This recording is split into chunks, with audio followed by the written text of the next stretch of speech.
কবি ব্রত চক্রবর্তীর লেখা কবিতা পিকনিক।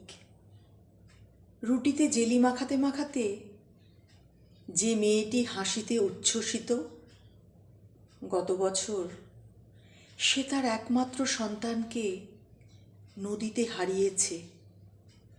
হাঁটু অবধি ট্রাউজার গুটিয়ে 40 ছুঁই ছুঁই যে 9 বছরের নেহাত ছেলে মানুষের সঙ্গে দৌড়ের বাজি ধরেছে।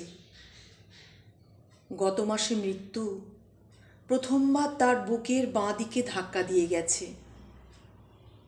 উড়ন্ত পাখির ডানায় রোদ্দুরের কারুকাজ দেখতে দেখতে যে দুজন যুবক যুবতী ঘনিষ্ঠ ভঙ্গিতে বসে আছে, দিন কয়েক আগে তীব্র মনান্তরে তারা পরস্পরকে প্রত্যাখ্যান করেছিল।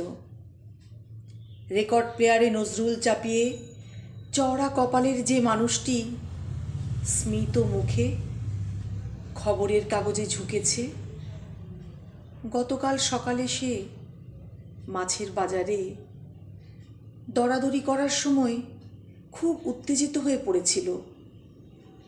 কফির কাপে চুমুক দিয়ে খিলখিল হাসিতে ভেঙে পড়ছে যে কিশোরী,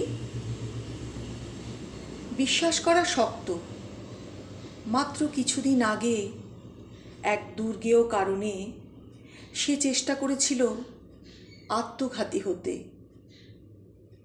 একসঙ্গে এক জায়গায় মিললে আমাদের অনেক অসুখ সেরে যায়, কিন্তু এখন কিছুতেই আমরা এক জায়গায় মিলতে পারি না।